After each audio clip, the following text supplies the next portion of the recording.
উপস্থিত ছাত্রছাত্রীদের জানাই ধন্যবাদ, আন্তরিক শুভেচ্ছা, আমার আশীর্বাদ তোমরা নিও। আজকে তোমাদের জন্য একটা গুরুত্বপূর্ণ টপিক নিয়ে আমি এসেছি, যেটা কোয়াসি প্যাসিভ ভয়েসের সঙ্গে সম্পর্কিত। এখন তোমাদের মধ্যে একটা কনফিউশন আসতে পারে কোয়াসি প্যাসিভ এই টার্মটা শুনে। দেখো, এটা এমন কিছুই নয় যে কোয়াসি প্যাসিভ, কোয়াসি কথাটার মানেটা হচ্ছে কি হাফ, অর্থাৎ অর্ধেক অ্যাক্টিভ অর্ধেক প্যাসিভ। সেটা আবার কীরকম, এটা একটুখানি যদি বিশদভাবে ব্যাখ্যা করা যায় তাহলে তোমরা বুঝতে পারবে। এক কথায়, আমরা অনেক সেন্টেন্স আছে, যে সমস্ত সেন্টেন্সে ট্রানজিটিভ ভার্বগুলো প্লেসড হয় এবং সেটা active in structure but passive in sense, এরকম লাগে। অর্থাৎ গঠনটা অ্যাক্টিভের মতন, কিন্তু এর মধ্যে একটা প্যাসিভের একটা সেন্স রয়েছে। তো এইরকম ওই সব সেন্টেন্সগুলো পড়ে যদি আমরা দেখি যে ওটা অ্যাক্টিভ স্ট্রাকচার, অর্থাৎ active in structure but passive in sense, তখনই সেটাকে আমরা বলি কোয়াসি প্যাসিভ ভয়েস। যেমন ধরো, একটা উদাহরণ দিলে তোমরা বুঝতে পারবে। হানি টেস্টস সুইট। এখানে দেখো, এই বাক্যের মধ্যে test is undoubtedly A transitive verb, এবং এই ট্রানজিটিভ ভার্বটা এমনভাবে বসেছে, হানি টেস্ট সুইট। এই বাক্যটাকে যদি আমরা শুরু থেকে শেষ পর্যন্ত দেখি বা আমরা যদি চিন্তা করি, তাহলে আমাদের প্রথমেই মনের মধ্যে ছাপ পড়ে যে is it possible for honey to taste, is it possible for honey to taste. তাহলে হানিকে টেস্ট করে কে? Who tastes honey? People, people taste honey. অর্থাৎ we all taste honey, this is our function. তখনই আমরা বুঝতে পারি যে honey, whether honey is sweet or bitter. তো এই সেন্টেন্সটা দেখলে বোঝা যাচ্ছে যে এটা অ্যাক্টিভের মতন অনেকটা গঠন রয়েছে। দেখো, হানি প্রথমে সাবজেক্ট, টেস্টস ট্রানজিটিভ ভার্ব, তারপরে সুইট। হ্যাঁ, হানি টেস্ট সুইট, এটা একটা কমপ্লিমেন্ট সুইট। তা হানি টেস্ট সুইট, এইটাকে যদি আমরা বিশদভাবে ভাবি, তাহলে আপাত দৃষ্টিতে মনে হয় এটা একটা কি, যে অ্যাক্টিভ ভয়েসের মতন দেখতে লাগছে, কিন্তু দেখতে লাগলেই বা কী হবে, এর মধ্যে একটা প্যাসিভের অর্থ রয়েছে। হানি টেস্ট সুইট মানে it is active voice structure but it bears a passive sense. যে honey can never taste but we taste honey and understand that it is sweet, isn't it? If we try to convert the active voice into passive voice, we should say honey is sweet when it is tasted. যদি এটাকে expand করি তাহলে এটাই এইরকমই দাঁড়ায়, honey is sweet when it is tasted, when it is tasted. এইটাই হচ্ছে passive voice. Actually honey is sweet when it is tasted, এইটাকে আমরা একটা প্যাসিভ ভয়েস স্ট্রাকচার বলতে পারি। Honey is sweet when it is tasted, this is passive voice structure and this is called quasi passive. Remember this. তাহলে আমরা বুঝতে পারলাম যে অ্যাক্টিভের মতন দেখতে বাইরে বাইরে, কিন্তু এর মধ্যে একটা ভেতরে প্যাসিভের সেন্স রয়েছে, সেটা কি বলে কোয়াসি প্যাসিভ। যেমন আর একটা এক্সাম্পল আমরা দিতে পারি, মেডিসিন টেস্টস বিটার। তাহলে ক্যান মেডিসিন টেস্ট? মেডিসিন কি টেস্ট করতে পারে? Never possible. It is not the function of medicine, we taste medicine, আমরাই মেডিসিনকে টেস্ট করি, and then we can understand that it is bitter, যে এটা হলো তেতো, তাই না? Medicine tastes bitter, this is active in structure but passive in sense. So this is called quasi-passive when we say medicine is bitter when it is tested. এটাই passive voice, medicine is bitter when it is tested. যেমন ধরো, this book reads well. যদি এই এক্সাম্পলটা নেওয়া হয়, subject হচ্ছে this book, তার transitive verb হচ্ছে রিডস। সাধারণত রিডকে আমরা ট্রানজিটিভ ভার্ব বলি। তাহলে দিস বুক রিডস ওয়েল, এইটা দেখো অ্যাক্টিভ ভয়েসের মতন স্ট্রাকচারটা আছে, কিন্তু এর ভেতরে যে অর্থটা আছে এটা কিন্তু প্যাসিভের সেন্স আছে এর মধ্যে।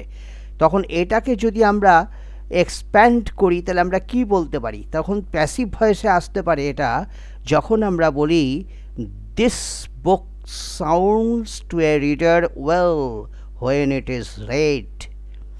মানে এই যে বইটা এটা পাঠকের কাছে খুব ভালো মনে হয় যখন এটা পড়া হয়। হ্যাঁ, এটা খুব ভালো। This book sounds to a reader well when it is read. This is quasi passive, তাই না? এইগুলোকে আমরা সব এইগুলো honey taste sweet, medicine tastes bitter, this book reads well, এগুলোকে যে এক্সপ্যান্ড করছি, যে সেন্টেন্সটা পাচ্ছি সেটাই কিন্তু প্যাসিভ ভয়েসে যাচ্ছি। এইটাই কিন্তু মনে রাখা দরকার। একেই বলে quasi passive voice. Another example, the trumpets are sounding. এটাও বলতে পারি the trumpets are sounding. This is active voice in structure, but it bears a passive sense. And what is the passive form? When we say that trumpets are being sounded, the trumpets are being sounded. যেমন ধরো the food on the plate smells delicious. এখানে subject কোনটা? Food on the plate, this is subject, but it does not perform the action. Subject ki does the subject perform action here? No, it's not possible for a subject to function. Someone smells the food. Someone smells the food, but the food does not smell. So the verb smell used here is an active form, but it has a passive sense. For this reason, that the subject as mentioned in the sentence does not work. The performer is some other person. So the sentence is in active form but passive in sense. It is quasi passive. তখন আমরা বলবো এটাকে passive ভয়েসে আমরা যদি রূপ দিই আমরা বলতে পারি the food on the plate is delicious when it is smelt. The food on the plate is delicious when it is smelt. তোমাদের ক্লিয়ার কনসেপশনের জন্য আমি আরও উদাহরণ দিচ্ছি। যেমন ধরো ইয়োর কম্পোজিশন রিডস ওয়েল। দেখো এটা অ্যাক্টিভ ভয়েসের মতন স্ট্রাকচার, কিন্তু এর মধ্যে একটা প্যাসিভের সেন্স রয়েছে। Your composition reads well, we can say your composition sounds to a reader well when it is read. যেমন ধরো your skin feels smooth, we can say your skin is smooth when it is touched, or your skin is felt smooth. এইখানে যে feel যে ভার্বটা আছে state verb, এটা কিন্তু প্রয়োজন হয়েছে এই ধরনের গঠনে, তাই না? ইয়োর স্কিন ফিলস স্মুথ যখন বলছি তখন এটা ইয়োর স্কিন ফিলস মানে কি স্কিন কখনো ফিল করে না, ফিল করে অন্য কেউ, কিন্তু অ্যাক্টিভের মতন স্ট্রাকচার হলেও এর প্যাসিভ সেন্স এর মধ্যে রয়েছে।